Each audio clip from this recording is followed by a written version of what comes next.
welcome to my happy place, which is what I call my craft room. Today, I am going to start a project that requires an inlay pattern. I purchased the Petal Paths inlay die from Concord and Ninth. It's brand new. And I'm going to show you how a quick and easy way to get through it without having to die cut a million different little pieces. So I have gone ahead and cut out my A2 sized white panel. It is 5.5 by 4.25 if you don't know what A2 is. And I ran it through the die cutting machine on my inlay plate and created this pattern. So I'm going to try and keep all the little pieces on my desk so they don't scatter everywhere.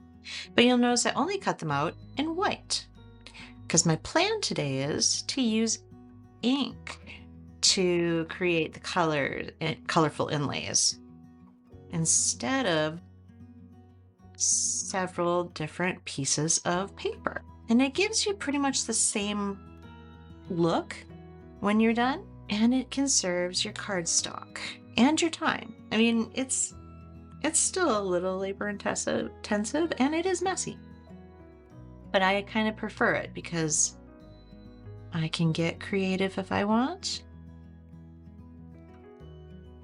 So one of the tulips out. All right, we got a clean plate. Notice how I've kind of kept them sorted into their own little pieces. That for me is so that I don't mess up their little middle sections. And I guess you have to decide. I might not use the middle sections. I like to use the little enamel dots because getting these inked and put back into the exact spot so they pop in perfectly gets to be a little hard, especially with these tiny little itty bitty ones.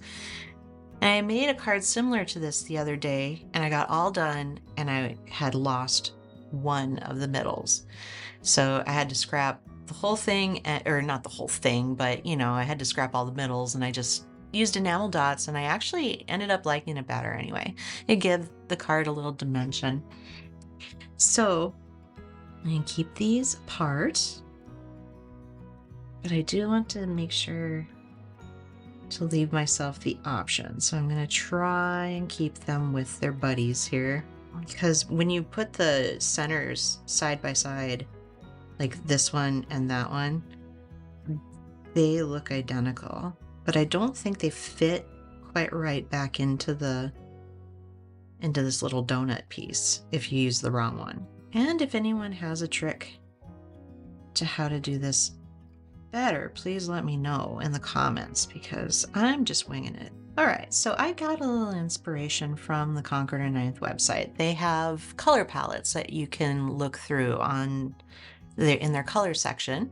And I took inspiration from one of their palettes. I am going to use Creamsicle, Watermelon, Lilac, Rainforest, and Parsley. I chose this color palette because I do not use purple enough, and I really like that lilac was in that set of colors, and it looked like a good floral combination.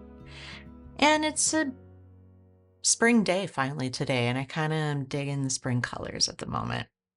So I'm going to begin to paint. Well, actually, I'm going to pop out these little centers. I will speed this up for you because this is going to be tedious. Okay, got that done.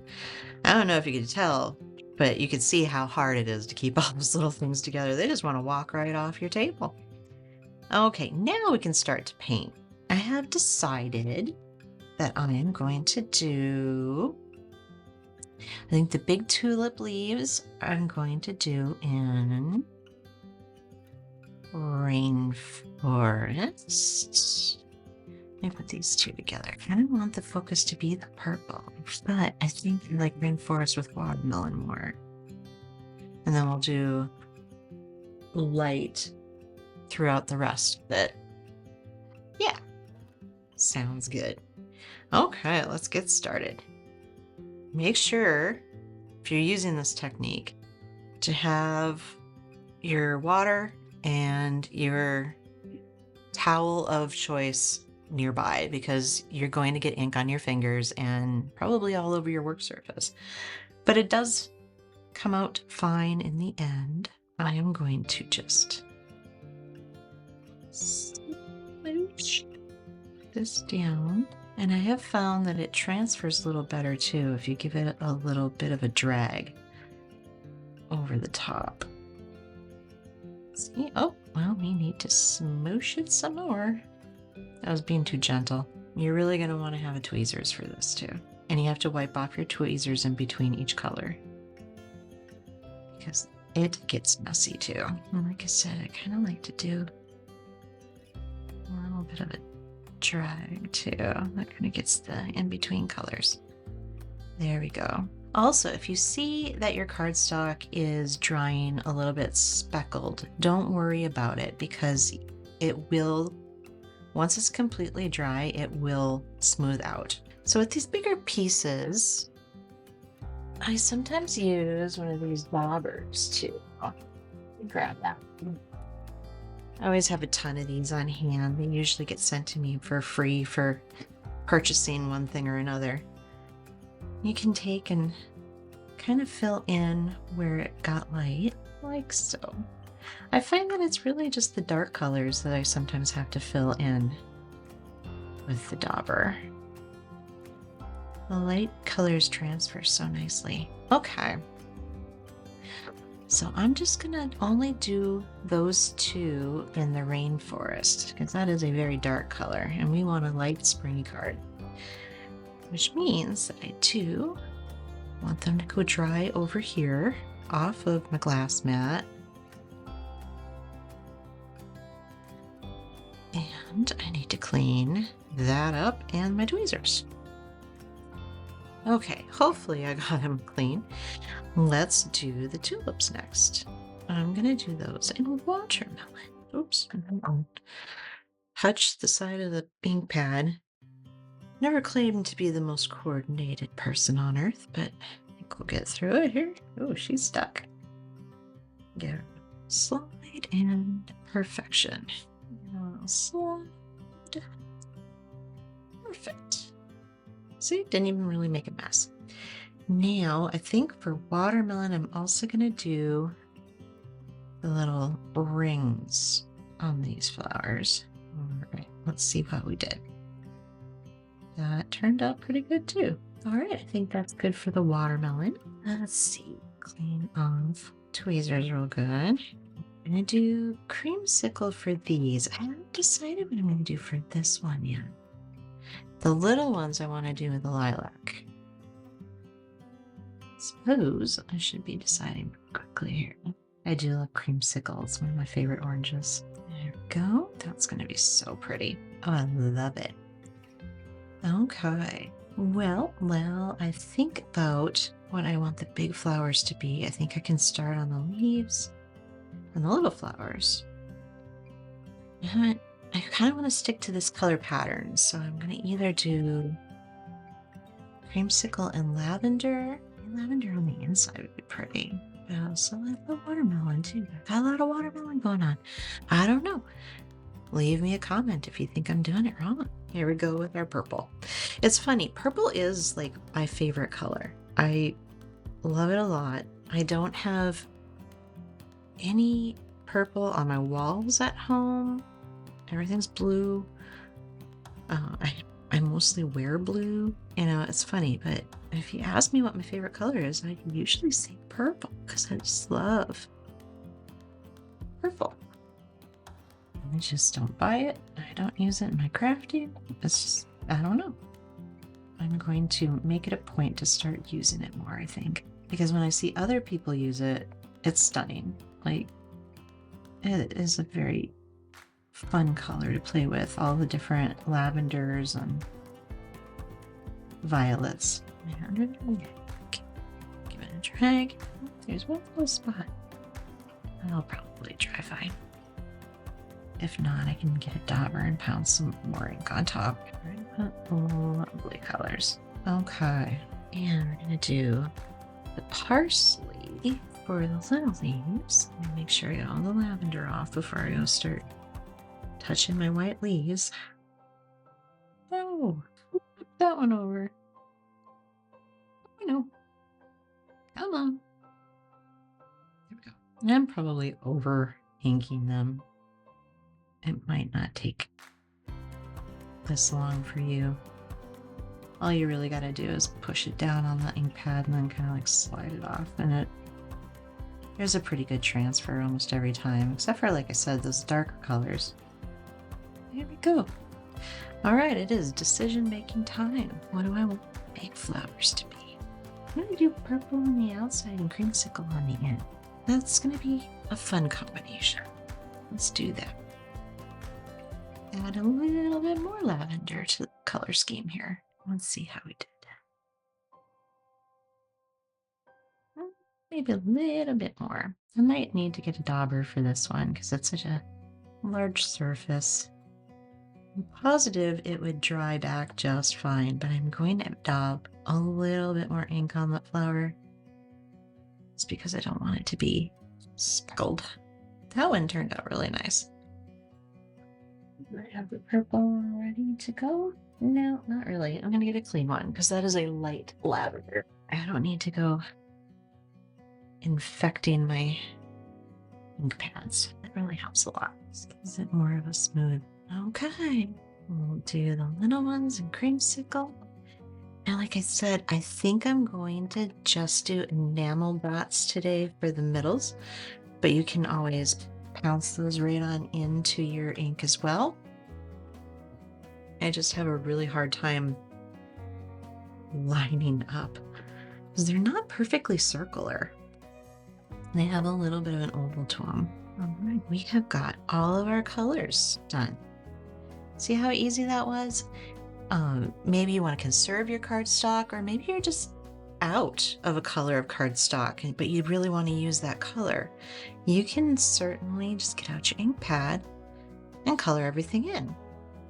All right, so to do the inlay, what I do is I will glue this piece of paper onto a backer, so I have something to push up against. And I put the inlay in, these little lappies. Okay, to line up my cardstock, I usually set them down on my work surface and just fold them together. Oops, got a little crooked. That liquid glue lets you slide it around, gives you a second. I want to make sure that the middle pieces really stick down too, so I have to have my inlays slide underneath. Okay, I can get rid of this ink pad now, or the holder, and now we're ready to build our card. I'm going to start with the center and work my way out. So glue on those leaves and that little stem. Now, one thing to watch out for is there's a very good possibility that there might still be a little bit of wet ink on the leaf. I see I did a little bit of a smudge there. I want to make sure that you're not touching the white with inky fingers. I mean, it's pretty much dry, but there were some spots where it pooled a little bit. All right, well, let me show you a quick thing that I like to do if I do that. I have a pen from scrapbook.com. It's this white pen, and it goes on kind of clear. You won't see it right off the bat, but as it dries very white, and you won't see the smudges. At least that's the hope. This will be the one time where it doesn't work. We'll see. All right, let's just keep on keeping on. I think for these little flowers, I'm just going to put a little glue right in here. Now, these ones are a little tricky to line up too.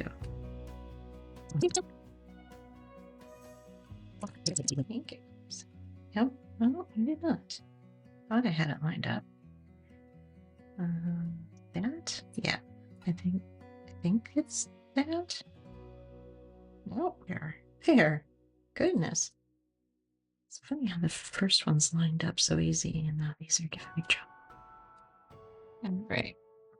Last one of the little purples. All right. Well, now we got all these little leaves. They are a little less of a mystery. All right. to, I forgot my big tulip. See, these have one petal that has 3 bumps. Oh, the other ones have 2 bumps. That makes it a little less of a mystery how to line them up. If you like doing jigsaw puzzles or Legos or any type of puzzle solving, then you will really dig doing these inlays.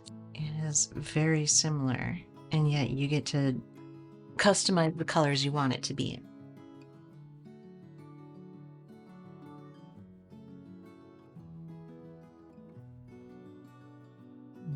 Wait, we are getting real close.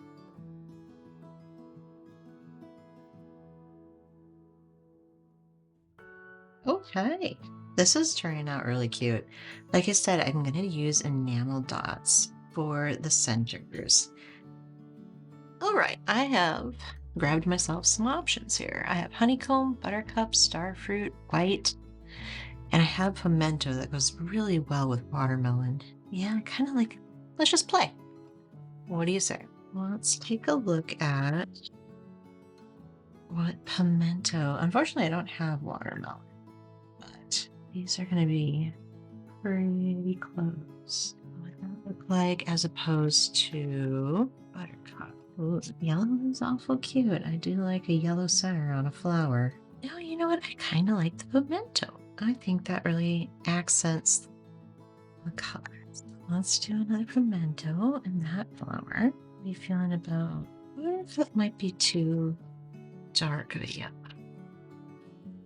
Let me try the star fruit. That, and I'm convinced that I won't be able to dig that enamel dot out. It went down in there and it went hard, so that's where it lives now. All right, no worries. Okay, I'm thinking for the littles, I was going to do white, but yellow would be really cute too. Yeah, I like the yellow. Gives it just that little bit more of the springtime fun pops of color. Go on in there, little buddy. There's always one. Okay, oops. Uh-oh, where'd he go? There he is. What's nice is when they do go down in there, they fit perfectly. There we go.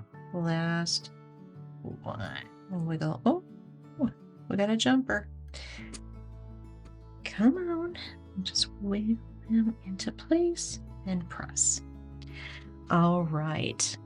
Now, all I need to do is grab card base. I'm going to go with this pink. It kind of matches the watermelon.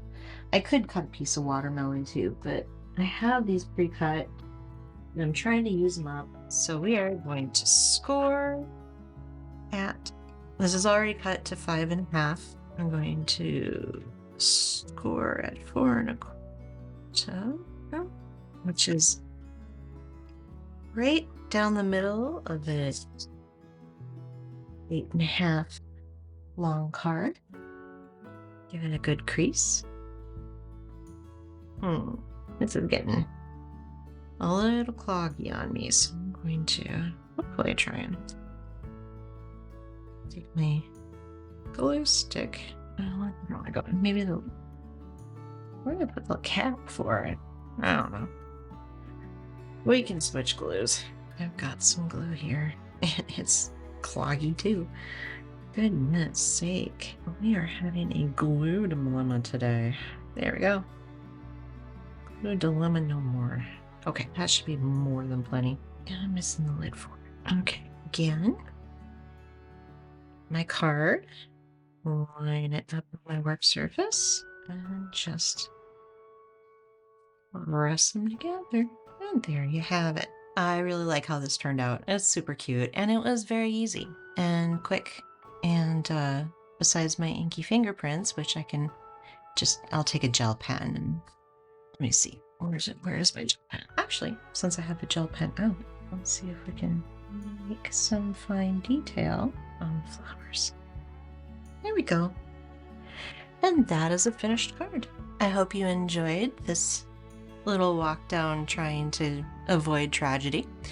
And if you did, please like and subscribe to my channel. I spend my afternoons trying not to make hot garbage, and sometimes I succeed. We'll see you later. Okay, so P.S. I just remembered. I haven't put a sentiment on this thing yet. Um, yeah. So that would probably be what I do next. You thought it was over. But let's finish this card properly. I have the stamp set for this inlay, and all of them fit right in the little swoop-de-doo, which I love. That's so cute. I think because this is a happy, colorful springtime card, I'm going to do I'm So Happy We Are Friends.